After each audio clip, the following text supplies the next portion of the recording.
once again back to Pastor B's kitchen table. As you know, this is the place where we break it down, chop it up, and put it all back together again.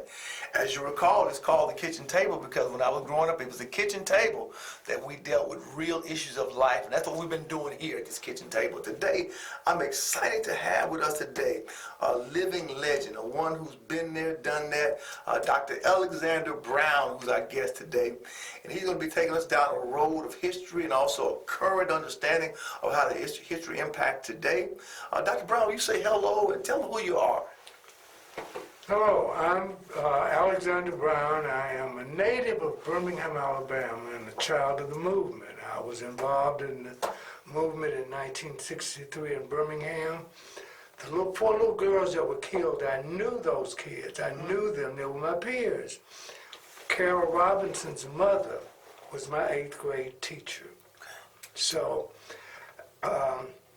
I participated in the Birmingham movement in 1963, and at the end of the movement, end of May, I was recruited by Bernard Lafayette to come to Selma to work with him in voter registration, voter education projects in Selma, where we were teaching people how to pass a literacy test that was required for you to pass in order for you to register to vote in Alabama.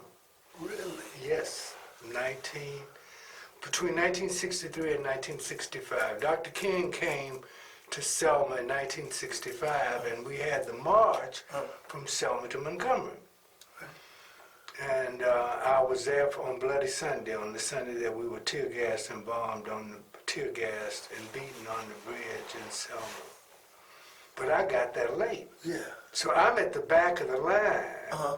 So John Lewis and the gang were in front. And they got beat on that end. Right. I'm at the back of the line, but I'm on the bridge. They had armed guard. They had armed policemen in front of them.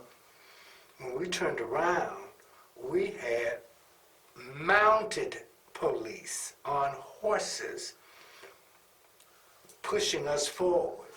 Wow. Yeah, so those were... They've been caught in a crossfire. Absolutely, absolutely. Wow. Dr. Brown, since you've lived this, even what you said earlier, you had to teach a literacy exam to be able just to qualify to vote. We're living in 2020, a brand new millennium, but we still dealing with some of the same old problems, especially when it comes to the issue of voter. I deal with a generation of young men and young women who say it doesn't matter. Why vote? It don't count. It's a waste of time. I'm not going to register. And if I am registered, I'm not going to vote. I challenge all of those youngsters, all of those millennials who have that idea, a very dangerous idea, just to Google. Take your phone, you got a computer in your pocket, and just Google voter suppression, United States. And it will just give you pages and pages of ways that the system, that the states have developed to keep people of color from voting. Can you give us a few examples? Well, a recent example, state of Alabama, passed a law that says that you must have a state-issued state-issued ID in order to register to vote, or to vote. To bring it to the polls with you. You already registered, but you got to have this state ID. The state ID is done with the Division of Motor Vehicles. They closed all but 6 motor vehicle stores in Alabama. So you couldn't get it. So people had to drive miles. Yeah. Or get transportation to get there to get the proper ID. People have been voting for years. Yeah. Wow. In the state of, last year, in the state of Georgia, they threw out like 200,000 votes for strange reasons, and now the courts have said they got to put those folks back on. But the election is over now. Yeah. We had a sister running for Senate. That's right. So if that much emphasis is placed on suppression, that vote must be very important. It's very important. Now, Pastor, let me give you a little background to Okay, this. Okay? please do. This year, we is the 150th anniversary of the ratification of the 15th Amendment to the United States Constitution. At the close of the Civil War, at the ending of slavery, 3 amendments to the Constitution were ratified during that period. Okay. 13th Amendment gave freedom from slavery to the formerly enslaved people. Okay.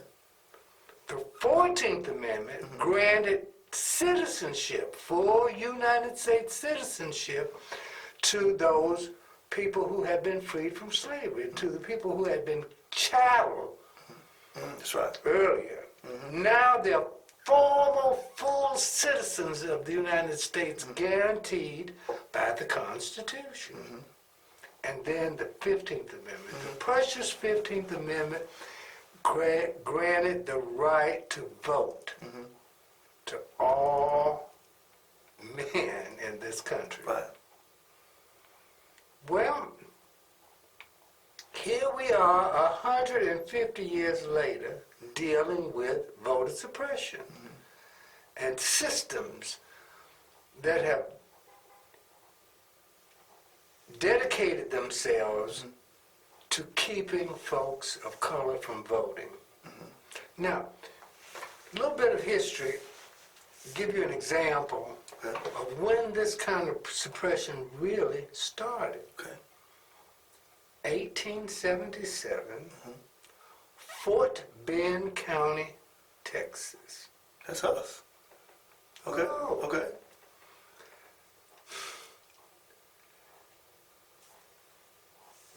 The ratio was 3-to-1. Now, for every white person in Fort Bend County, there were 3 black people. We had the numbers In Fort Bend County. in Fort Bend County. And in 1877, the people of Fort Bend County elected a man named Thomas Taylor as the county commissioner. Okay. And then you had the county clerk and a county sheriff, all black, In Fort Bend County. in Fort Bend County, Okay. Texas. Okay.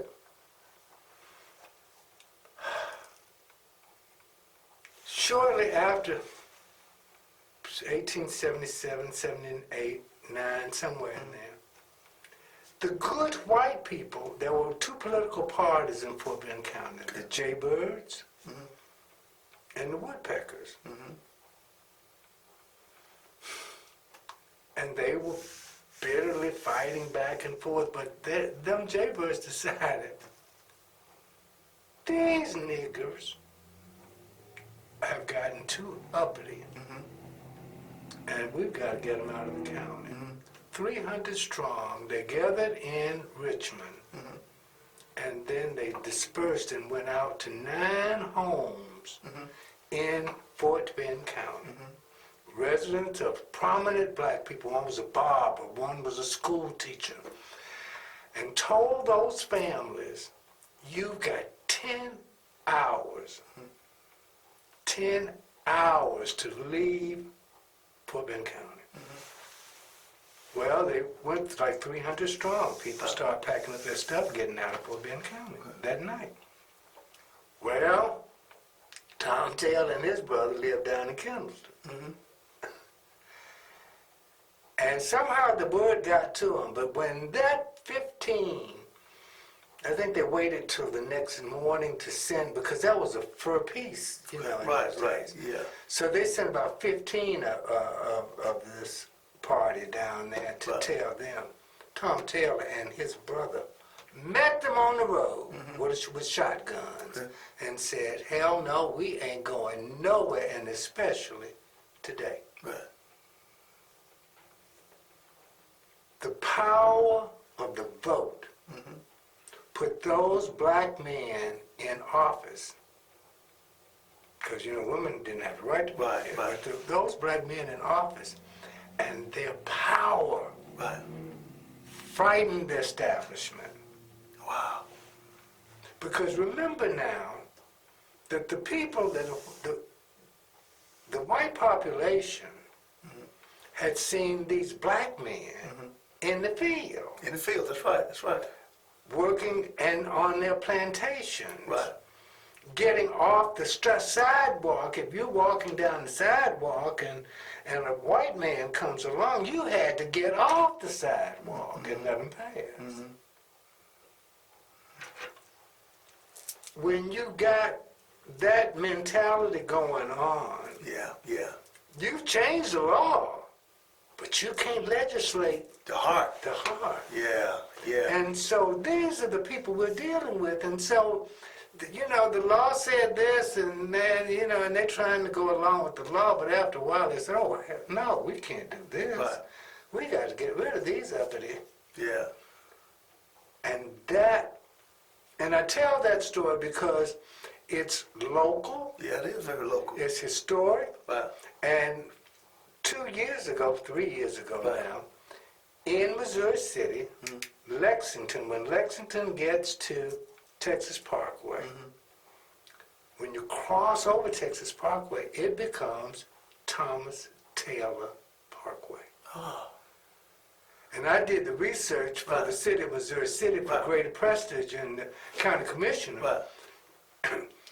to find the Taylors and to get the story down. And I did research, and I ended up finding Tom Taylor's two grandsons, who are both in their 80s, who still live, who live just across the river in Boone's Bend Okay. in Wharton County. They just crossed the river. Right. Yeah. And they're still there. They're still on Tom Taylor's property. It's on his property today. Wow. From the 1800s. 1800s. But Doc, how do we get from that to being now so ambivalent about voting? I said to the group at the NAACP meeting last Thursday night that one of the things that frightens me most about this whole idea of voting is that the system has convinced many of our people that their vote doesn't matter. And if you don't believe that your vote matters, you're not going to fight for the right to vote. But, Pastor, we worked hard. We're celebrating 150 years. After Reconstruction ended, the 15th Amendment was on the books, but that's all it was. It's on the books. Because every state, Yeah, voting is a state's right. that's right. And every state came up with laws. Texas had a poll tax. Oh, that's right. And that poll tax went on until like 56, 65, somewhere in there. But that poll tax, Can you explain to our listeners what a poll tax is? please? poll tax was a tax that you had to pay the county tax collector every year for the right to have your name on the voting ballot, on the voting rolls. You had to pay. It was like $3 a year. And once you got 65 or so, then you still had to go and get a receipt that exempted you from having to pay, but you still had to register every year in order to vote. Vote. In Alabama, talk about voter suppression, in 1964, 3 or 4, we took, Bernard Lafayette and others, we took about 30 brothers, black men, to the county courthouse in Camden, Alabama, Wilcox County, to register to vote. When we walked into the registrar's office, the lady registrar said, "What y'all want?" And Bernard Lafayette said, "We've come, these men are residents of this county and they've come to vote." That lady got up from behind that desk, came from behind the counter, and ran down the hall of the county courthouse, saying, "Y'all come here and see these niggas talking about voting." In order to get from their community, G's Bend, you may have heard a lot about G's Bend because that's the quilting place. That's where the old ladies did all these fine quilts that they're selling for $4,000 and $5,000 at Macy's now. But G's Bend, you had to cross the river, and they had a ferry there to cross the river, and Camden's right there. Okay. They closed, the next day, they closed the ferry. And the ferry just opened back up about 8, 9 years ago. Which means that instead of crossing the river to get here, you had to drive 40 miles down here to get up and to come back over here. Make it impossible. Make it impossible almost to vote. They said, "We ain't gonna have this." And especially out of this neighborhood over here, no, y'all ain't coming back up in here to do that. These are the kinds of things, and while they're not as violent as they were then, the message is still there. Yeah. We don't want you to vote. Yeah. Because in their minds, I believe, that the fear is that if we let you have this power, you're going to use it to treat us the way like we treated you. Yeah, yeah. And the fear of the fear of the power of the brother, of the black man,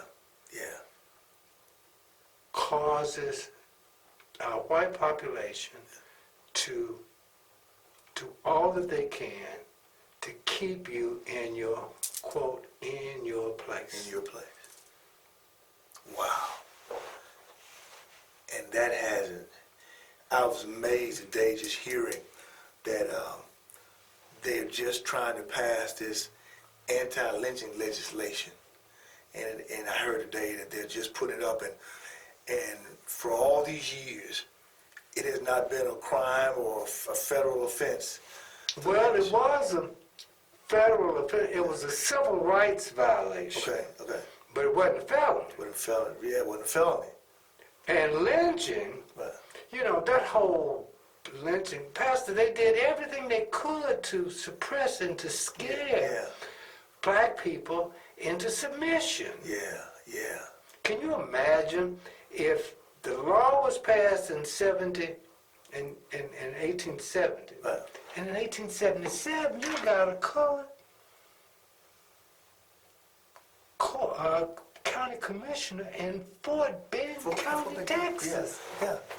That's just hard. And if we were not suppressed at that point, we would have had the governor's office, and you know, we'd have been in total control, because we in Fort Bend County we had the numbers.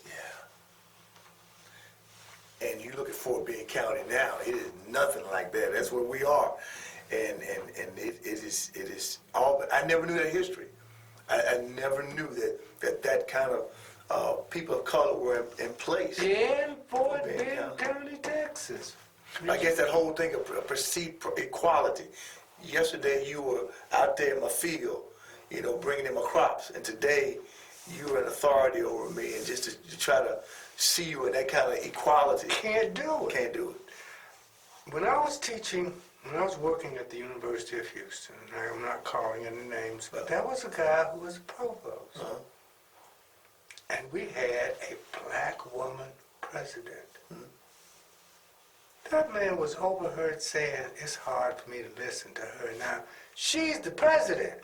He's the chief academic officer." And he said every time he sees her, he thinks about the woman who makes his breakfast and irons his clothes. A maid. Yes.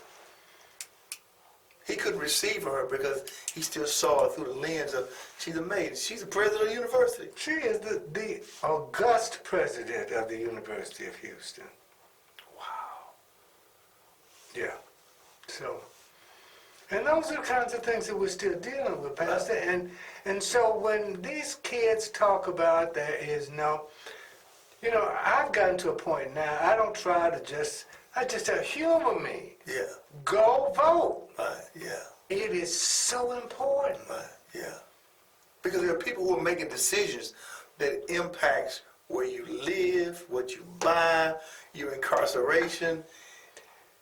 Voting, we get all excited. We were so excited, and I'm guilty. I was so excited when Barack Obama was running for president the first time and the second time, just giddy. Right. Never thought I'd live long enough to see a black president. But this country, I'd like to say it was just divine intervention that the Lord just made this happen. Right. But the backlash Yeah. of that Negro president Yeah. gave us a Trump. Yeah. And when I first heard him talking about making America great again, I flashed back to Birmingham when I was growing up, when it was illegal for black kids and white kids to play checkers. To play checkers. That was on the books. On the books. On the books. Yes, sir. Couldn't play checkers. Couldn't play checkers. In the state of Mississippi, there was a law that a black man could not work at a white cemetery. Because wasn't no nigga gonna throw dirt in a white man's face.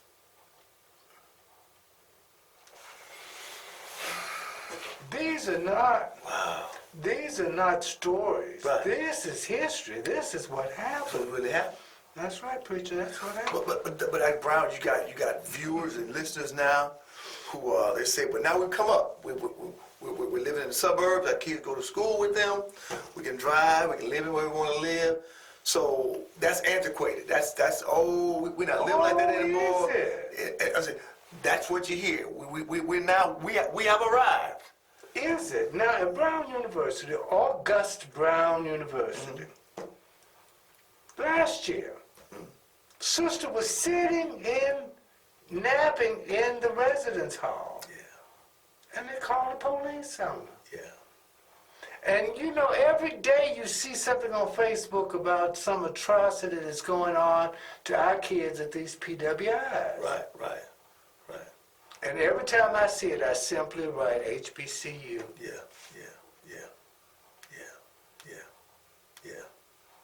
So the more things have changed, really, the more they remain the same. Like what you said earlier, that maybe you don't have the outward expression of violence that was so rampant back when you were younger, but still, All gone now. but the same heart is there. Although Charlottesville Did happen. That's right. brought the violence right back. Sure did. We have a museum Right. in Montgomery, Alabama, that celebrates lynchings. Over 4,000 documented lynchings of black men and women all over the country. And when you go into the museum, the second part of the museum that's downtown, they have mason jars of dirt from each one of those counties where those lynchings were recorded. They have a museum dedicated to lynching. Lynching, the Lynching Museum. Yeah. Wow. That's this country. And lynchings were social events. Preachers announced it in church. Yeah. And the churches turned out, and they had on their fine clothes, and they brought picnic lunches. Brought the children to witness what happens to uppity niggers. Wow.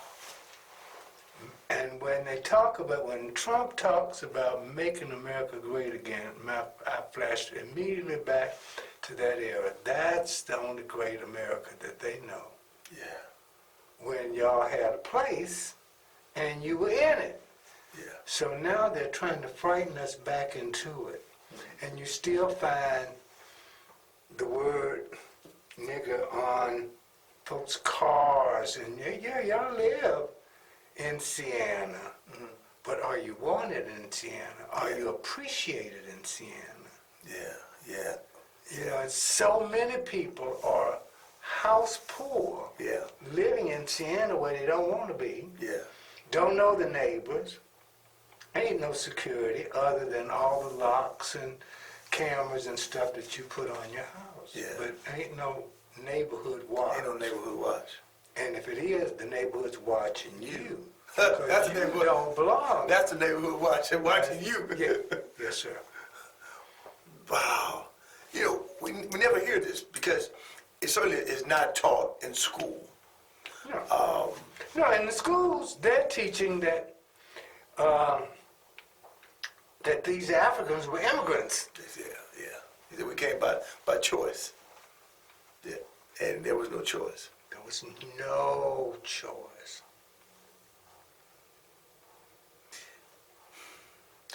What do you say to the young generation now? You said you tell them to humor me and just go and vote. Go vote. 'Cause- And you have to understand that we were all so giddy and excited when Obama ran Right. for president. Right. And that's cool. Yeah. But we need to vote on our county attorneys, on our district attorneys, the folks who put us in jail Yeah. and throw away the key. Yeah. Yeah.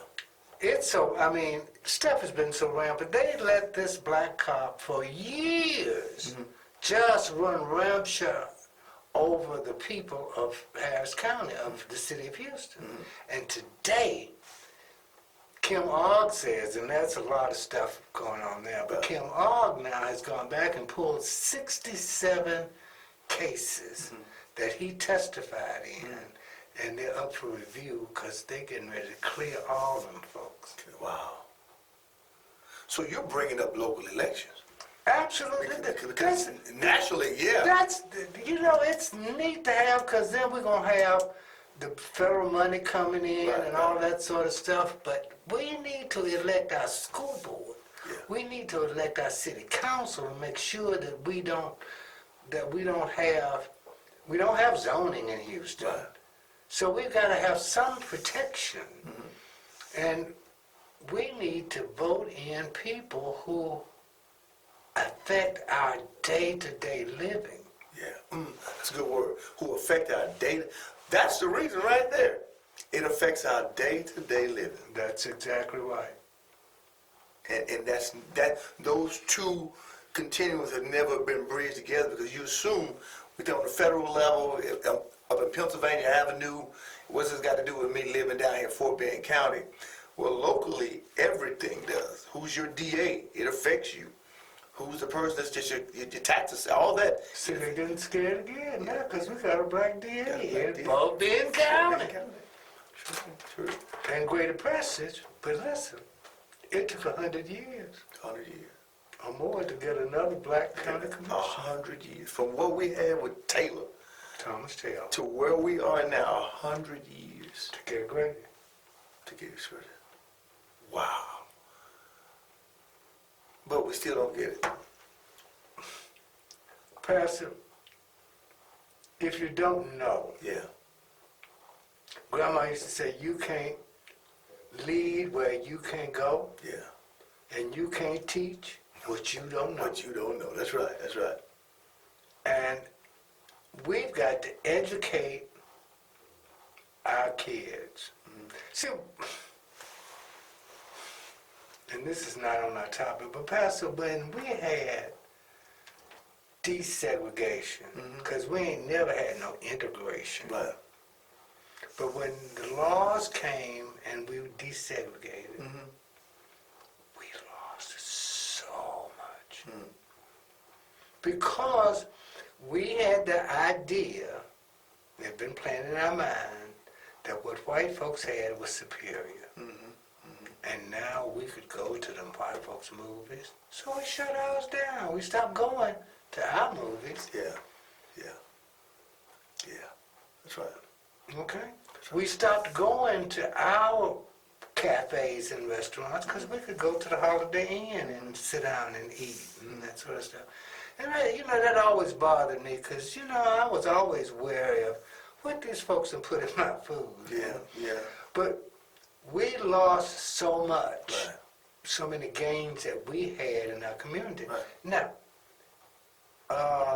just this month, in Oklahoma, in Tulsa, the Oklahomans decided now that they got to teach and add it to the curriculum as a mandated to talk about the Black Wall Street. Black Wall Street, that's right. And the Black Wall Street started because a white woman said that she had been accosted or something by a black man. And that's all it took. Yeah. Emmett Till was because it was said Right. that he had made passes at this white woman. Right. Now this woman, on her deathbed, said it was all a lie. Wow. It was all a lie. Yeah. But I grew up in Alabama. I'm 8 years old when Emmett Till was killed in Mississippi. And my grandmother told me way back then, she said, boy, as long as I live, and for 50 years after I'm dead, I better not hear about you messing with no white women. Yeah. You're not by yourself. I remember my grandmother. I'm from a small country place in Louisiana. My grandmother used to tell me something I thought was so funny, but now I realize now it's not funny. She said, don't ever mess with those people across the tracks, what they call them, across the tracks, because you'll end up with a Chinese name. And she said the Chinese name was He Hung Hai.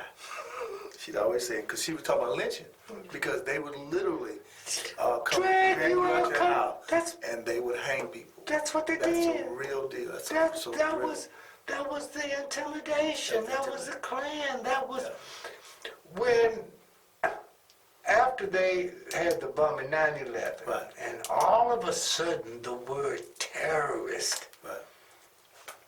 And I was teaching at university. I said, these people are crazy. Shit, the Ku Klux Klan has been the premier terrorist organization in the world. Yeah. Homegrown terrorists. Homegrown terrorists. And the idea was to suppress the vote and to keep these colored people in their place. So we're really feeding into the master plan. Absolutely. Whenever we don't use our rights that was given through the Constitution, through the amendments, because you said it was 13th, 14th, and 15th. Slavery, citizenship, right to vote. Absolutely. And whenever we don't do that, then we undermine everything that was The done. work that we've done. 1963, I'm in Selma, Alabama, running around teaching. I'm working with the kids in the afternoon, with the high school kids. Okay, getting them organized and getting them thinking about freedom and what that means and stuff. And then at night, we out going, slipping into folks' houses where they would have 2 or 3 people there, and we'd be trying to teach them how to pass a literacy test that you couldn't pass. They'd take the Constitution, copy of the Alabama Constitution, put it on the table and say, read that and tell us what it means. So it doesn't matter what you said. No, that ain't it. She can't vote. Can't vote. Can't register. Can't register. Wow.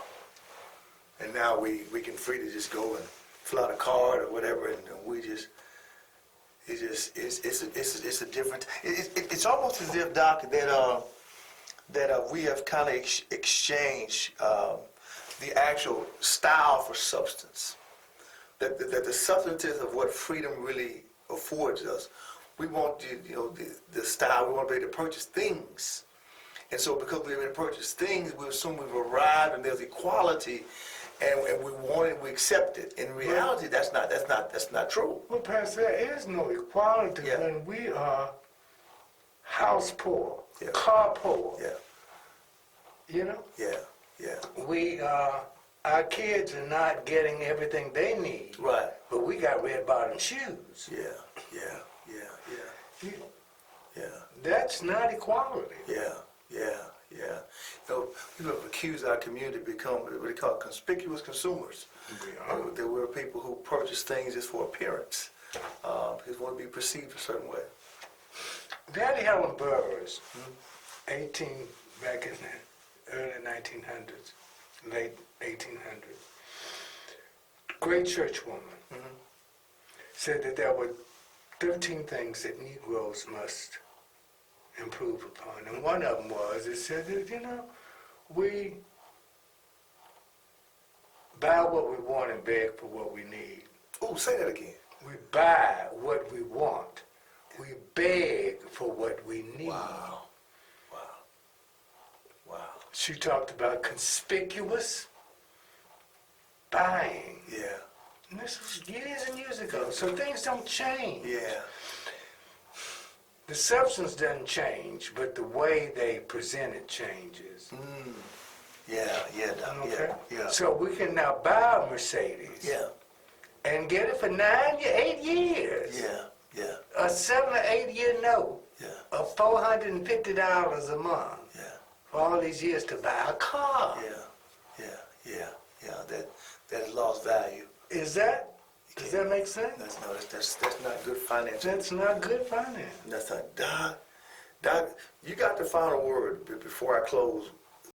Look into the camera and tell this generation what you would love to tell them. Don't be fooled. Don't get caught up in the okie doke.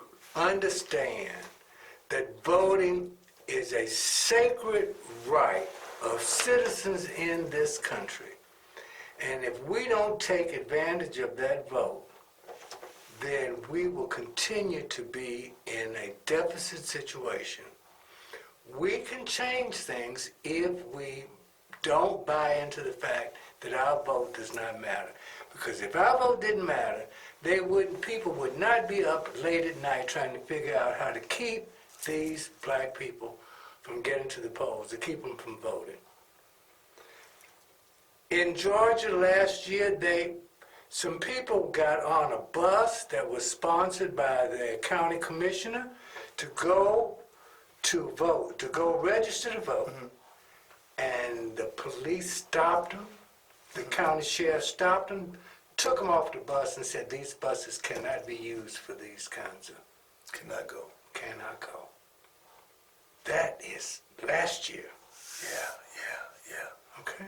So... This last year. So we're not talking about... We're not talking about... It's turned us in. This last year. Hey, I'm not talking about when I started this journey in the 60s. Yeah. I'm talking about it in 2019.